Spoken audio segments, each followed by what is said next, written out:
Za kvalitetne grozdove i dobru berbu vrijeme je da se pobrinete za vašu vinovu lozu. U toku sezone smo napravili nekoliko videa gdje smo pokazali kako se razvijalo naše grožđe kroz čitavu godinu. Budući da je godina bila povoljna, dobili smo obilne plodove sa veoma slatkim okusom.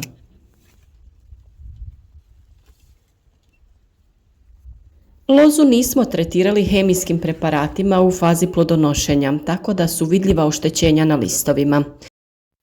Evidentna je bila prisutnost gljivičnih bolesti, pa je sada pravo vrijeme da suzbijemo sve uzročnike. U ovom videu pokazati ćemo kako prihranjujemo vinovu lozu. Opisati ćemo kako i kada se orezuje, te opisati koje tretmane treba uraditi da bi lozu zaštitili od bolesti. Pa krenimo redom. Prvo ćemo reći nešto o rezidbi vinove loze. Pravo vrijeme za rezidbu je period mirovanja biljaka. Naša loza je posađena prije 2 godine. U ovoj godini se razgranala, pa ćemo uraditi oblikovanje i formiranje trsova.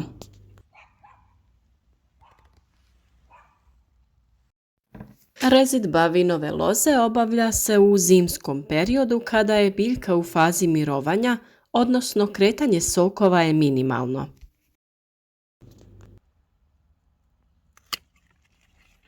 Rezidba vinove loze nije zahtjevan posao kao kod nekih voćnih vrsta, ali treba se obratiti pažnja. Ono što je vrlo važno jeste da uvijek trebate rezati sa oštrim i alkoholom dezinficiranim alatom. Rezati pod ispravnim kutom, pazeći da je sječivo škara uvijek položeno bliže deblu. Nikada ne ostavljajte čepove. Mi ćemo oblikovati krošnju tako što ćemo pripremiti takozvani lucanj i reznik. U protekloj godini u pazušcu svakog lista formirao se pup za narednu godinu. Tokom zime, kada obavljamo rezidbu vinograda, u njima se već nalazi začetak čitave buduće mladice sa grozdovima. Važno je upozoriti da ostavljanje prevelikog broja pupova s obzirom na vegetativnu snagu trsa vodi ka njegovom daljnjem slabljenju. Iza kojeg će se lista pojaviti prvi grozd, koliko će biti velik, koliko će grozdova biti po mladici, ovisi o vrućem ili hladnom ljetu u protekloj vegetacijskoj sezoni, pravovremenom i ispravnom obavljanju agrotehničkih mjera.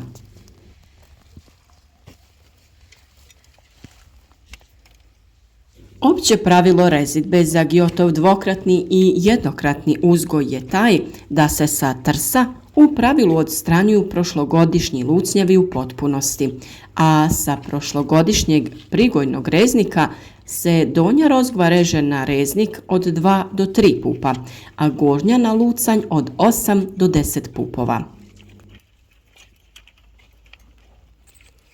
Često se zna dogoditi da na prošlogodišnjem prigojnom rezniku imamo samo jednu rozgvu, ako nam pupovi nisu potjerali ili su se možda smrznuli. Tada ćemo za lucanj morati ostaviti jednu rozgvu s prošlogodišnjeg lucnja koja nam najviše odgovara. Dakle, prije nego počnemo orezivati trs, moramo ga dobro pregledati te se unaprijed odlučiti što ćemo ostaviti za prigojni reznik, a što za lucanj, da nam se ne dogodi da odstranimo prošlogodišnji lucanj, a onda utvrdimo da na prošlogodišnjem prigojnom rezniku imamo samo jednu rozgvu. Zašto lucanj mora biti iznad reznika? Kod vinove loze rodna je samo jednogodišnja dobro dozrela rozgva koja raste iz dvogodišnje, odnosno to je razlog zašto nam je potreban reznik. Kod loze je izražena pojava polariteta, a to znači da uvijek viša tačka po položaju ili udaljenija dobiva više hranjiva. Upravo zbog toga je logično da lucanj sa 8 do 10 pupova mora dobiti više hranjiva od reznika sa 2 ili 3 pupa. Ovdje moram napomenuti da treba dobro pripaziti na sortiment našeg vinograda. Naime, znamo da je u pravilu rodna jednogodišnja rozgva koja raste iz dvogodišnje rozgve. Kod nekih sorti to nije pravilo. Dakle, rodna može biti i jednogodišnja rozgva koja raste iz starog drveta. Budući da naš pričuvni reznik raste iz starog drveta, to jest kraka, to treba imati u vidu. Ako pričuvni reznik ostavljamo na sorti koja ne daje rod na jednogodišnjoj rozgvi koja raste iz starog drveta, tada sljedeće godine nećemo ostavljati lucanj sa takvog reznika, nego ćemo još jednu godinu ostaviti samo reznik, pa tek treće godine rezati na reznik i lucanj. Isto tako, moramo paziti da režemo tako da ne radimo velike rane na trsu. Kroz rane u stablu trsa ulaze razne bakterije, gljivice i voda koji uzrokuju propadanje trsa.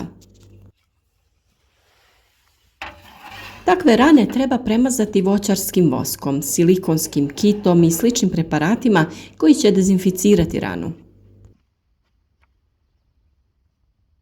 Nakon što je trs orezan, preporučljivo je stablo i krakove počistiti od stare kore. Naime, ispod kore se zavlače razni nametnici i bolesti koji se aktiviraju dolaskom toplih dana. Kora se može počistiti rukom ili žičanom četkom. Ako čistimo rukom, tada je poželjno to raditi rukavicama. Ako pak čistimo žičanom četkom, tada moramo paziti da ne oštetimo provodne snopove trsa koji su smješteni ispod kore. Nakon što smo orezali vinograd, treba iznijeti orezanu rozgvu iz vinograda i što prije ju spaliti. Znamo da u rozgvi prezimljavaju razni štetnici i bolesti, te stoga treba što prije spaliti kako ne bi širili zarazu u vašem vinogradu. Jesenskom gnojidbom vinograda postiže se brže i potpunije djelovanje gnojiva, jer se ono dubokom obradom tla približi korijenu, pa ih on može potpunije iskoristiti. Osnovna gnojidba u jesen važna je na tlima koja su siromašna fosforom i kalijem iz razloga što se ta dva elementa sporije kreću i teško premještaju u tlu. U jesenskim rokovima poželjno je obaviti gnojidbu sa organskim gnojivima poput stajskog gnojiva i to svake 4. godine. Stajsko gnojivo je važno jer održava dobru strukturu zemljišta. Gnojidba stajnjakom sprečava zbijanje tla koje se događa uslijed gubitka organske tvari u tlu. Koristiti treba zrelo stajsko gnojivo jer njegovo djelovanje je najveće. U godini kada se primjenjuje stajnjak može se smanjiti količina mineralnih gnojiva i to za 1/3, jer 100 kg stajskog gnojiva sadrži 600 g čistog kalija. I zadnja radnja koju treba obaviti je zimsko prskanje vinograda. Preporučljivo je obaviti 2 zimska prskanja. Prvo prskanje obavljamo preparatima na bazi bakra poput bordovske juhe i kupra blau. Ovo tretiranje vrši se prvenstveno radi zaštite od crne pjegavosti. Tretiranje se izvodi u fazi mirovanja loze na kraju zime. Drugo prskanje se obavlja kada su pupovi u fazi vunenog pupa, znači nabubreni. Prskanje se izvodi uljnim preparatima uz dodatak sumpornih i bakrenih preparata. Na ovaj način vinova loza će biti zaštićena i dobro uhranjena kako bi dala dobre prinose i u narednoj godini. Primjer orezivanja detaljno je prikazan na početku ovog videa, pa možete obratiti pažnju u tom dijelu za postupak. Nadamo se da smo vam pomogli da sami pripremite vinovu lozu za nadolazeću sezonu i da će vas ona obilno nagraditi kvalitetnim plodovima. Zapratite naš kanal i pogledajte i ostale videe vezane za uzgoj voća i povrća koje možete pronaći na popisu video zapisa na našem kanalu.